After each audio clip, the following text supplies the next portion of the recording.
Hello, and welcome back to another episode of Boat Refit.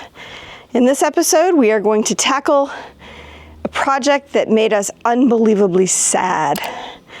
If you've been watching us for a little bit, then you might remember on our very first multi-day passage ever, we lost our bowsprit. The halyard for the genneker ruptured, and in the process of trying to rescue everything, the bowsprit just broke off the crossbeam and is no more. So in the spirit of the $6 million man, yes, that's for you Gen Xers, we've designed and built a new one. It is bigger and better than it was before. Whew, it's incredibly hot. We're in the midst of a huge heat wave, so I think this is a good time to take you back to winter time and show you how we built this thing. We did wind up with a bit of a problem, but we'll show that to you as we get rolling. Definitely wasn't anything that we had ever expected, and I'll be interested to see if it's anything that you've come across before.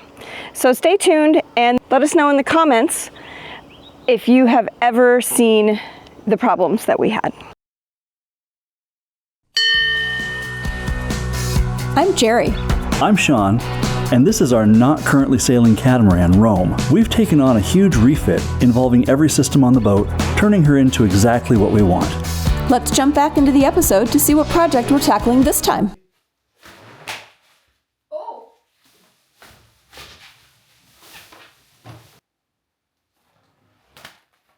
I've designed a new bowsprit, and we're in the process of getting that built right now. We've just had the metal cut, and we need to do some work on some of the pieces.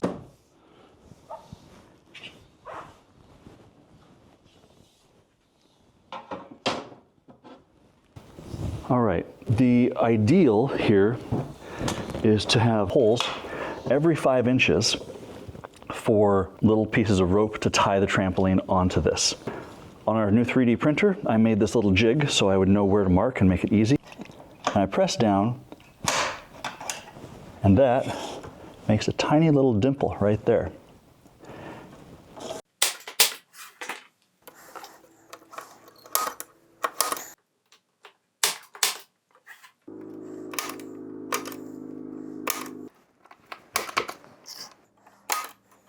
It's so nice that you're able to actually get some solid practical use out of the 3D printer. Isn't it great? It's awesome. Making jigs to do work. It's fantastic. It's pretty good. All right, so we're done marking the pieces. Now we got to set up to take the edges off. And this is probably very controversial. I don't have a milling machine, and so I have set up a router with a carbide bit, and we're gonna use the router carefully and take a little off at a time and see what we can do. For anyone wondering, yes, this is yet another tool. However, That I didn't want. yeah, Shawn resisted buying it, but it was necessary if we're going to have it done. And the truth is, we could send it to somebody to do, but it would cost a whole lot more than buying the equipment and doing it ourselves. They never fit. Honestly, can we standardize something? So what's our plan if we can't make it fit there? We could tape it on. It won't be perfect, but it'd be something. It won't tape on well. So the solution is that it's a great time to have some lunch. Great. And I will jump on the laptop and I will design an adapter and print up an adapter real quick. Here's the part. This guy, it is just a little tube with 2 different tapers, one on each end, and it goes together, literally just like that. It's just this. This goes on the vacuum hose, that's going to attach to the router. And we need that so we can collect the little bits of metal shavings as they spit out the bit, we hope.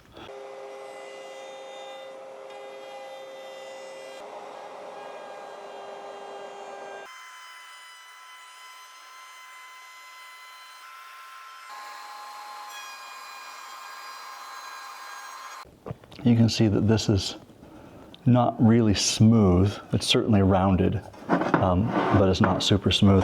But compared to the sharp edge that was the other side, it's rounded, so it's the start.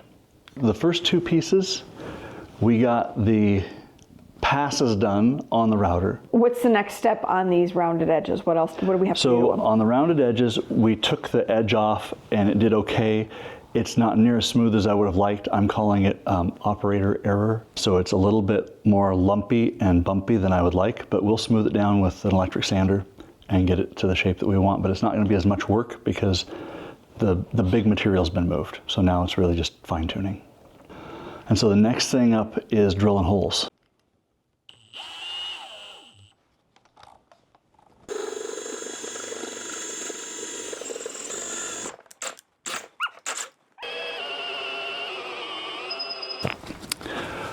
As you can see next to me, the idea of not getting another tool, while very attractive, sometimes just isn't practical. And so I looked at options and we had a couple, but the thing we had to do was buy a little time because we are behind.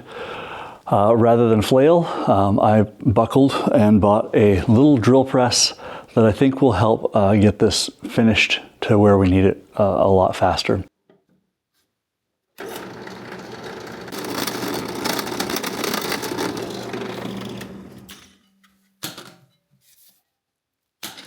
GERI is upstairs cutting sandpaper for sandpaper mops.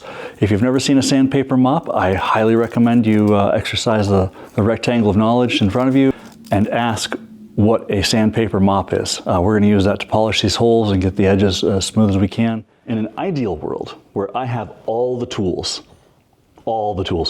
we would have a circular hole punch that's made for making holes, obviously I guess, that uses a hammer, not like a paper hole punch, but it's a much more industrial hole punch. And we would find the center, I'd set these down and we'd smack them with a hammer, and it would just make a little stack of, well, the holes inside the punch, and then we'd have really nice holes. We don't have that, so we are gonna try a drill bit. Let's just say I'm not super confident. We'll give it a shot and see what happens. If that doesn't work, I have a razor knife. And yes, this could be a very long night cutting little slits in these to make this work. So There's only 90 of them. Exactly. Okay, sandpaper floret. I think that before we do anything else, We should probably test it out and make sure it works. we should make sure that it does what we think it's going to do. Right.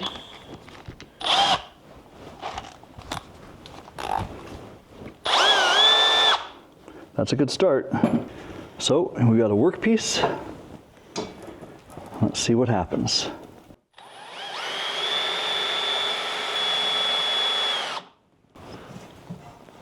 Oh, Did it do anything? butter. Oh, that is lovely. Yeah. Wow. Yep. Okay, here's what I know. This is cool and it's great. But now that I've done it, I can see how I can do it so much better than this. So I'm going back to the desk. I'm jumping in the 3D CAD and I'm going to design up a little bit more of a kind of a flat dome. Like a dome, yeah. Yep. And we can just cut little squares for the dome. And it doesn't have to be round.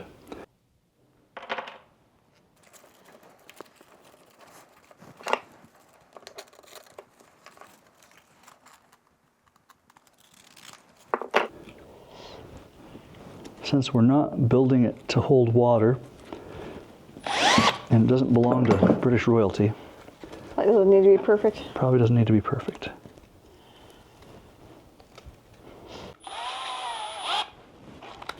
It is a really nice day out. It's also a Wednesday, which means that Sean is working. He's got his day job to do.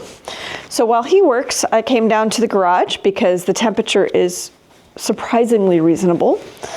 And I'm going to use a brand new tool. This is actually iteration 2 on this one, a little bit wider. And we'll see if I can't get these holes sanded out today.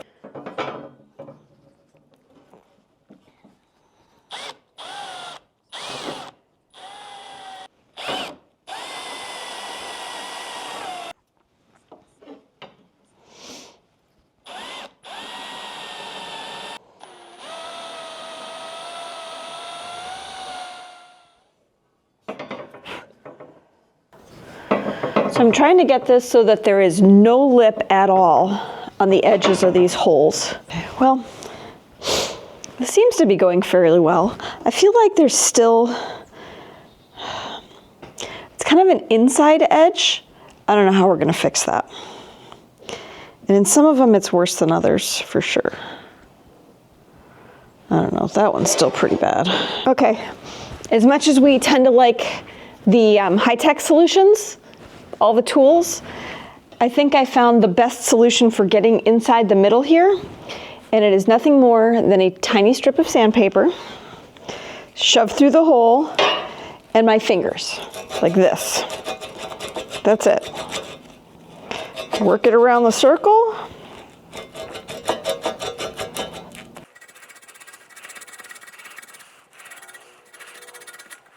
Oh my gosh, that's great. So sometimes it's the low-tech solution that works the best. My favorite. Well, maybe not my favorite. I wish all of this worked perfectly and I wasn't having to experiment. But this is great. And now I've got something to do with all these tiny pieces I cut to make the sanding mops that didn't really work. I'll take it. I think we've got a winner. Bam. Yes. So in the world of can I catch a frickin' break? That would be no. What I'll say is that we keep finding stuff. So we got the aluminum cut for the bowsprit. We're doing work on it. We got all the holes cut. We're rounding the edge, making it really nice. And Jerry's down here working, and she comes up later. She says, you know, something doesn't look right in these holes. It looks like there's like a seam or a crack or like it's a layer or something. And I come and look at it, like, sure, yeah, it does look like that. Well, we talked to our welder last night, and he says, yeah, if it looks like it's delaminating, you might have a material problem. So we sent us home with some penetration testing solutions. So we're gonna test it and see if it shows a crack or if it's just our imagination. If it does have a crack, then we have questions to answer about all the materials we bought and had cut for the bowsprit, and I don't know what the answer is yet. It looks like a crack to me. To me, it looks like it's slit. Or like like it's delaminating, but it's all the way around there. Yeah, and this one has the same one thing. looks about the same. This one doesn't show it. If I turn it over, it does. Yeah, it does. It looks like a slit. Yep. And so I don't know what that it looks to me like it's delaminating. So what's the first step? So the first step is we're going to spray on this penetrant, and we're going to penetrate it for half an hour. And then we wipe it off. Then we spray on the developer, and we let that sit for some amount of time, and I haven't read that yet to see how long it stays on. We're outside because this industrial spray is meant to be in a good ventilation. Okay.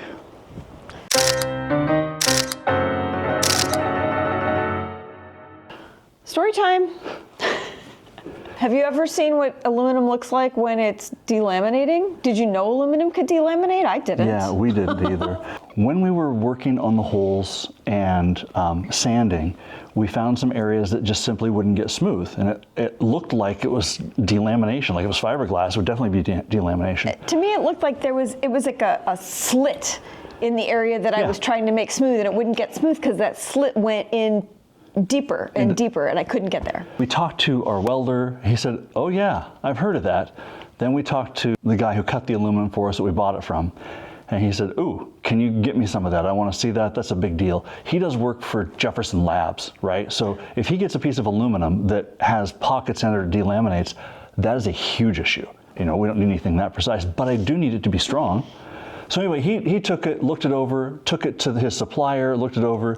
They got us a new sheet. He recut everything, which means we've got to go back and around the edges again, drill the holes, do the whole thing over again. Second verse, same as the first. Exactly. I am super grateful to be working with real professionals and experts who say, yeah, this isn't okay, and go back to the supplier and they own it. The second round didn't cost us anything.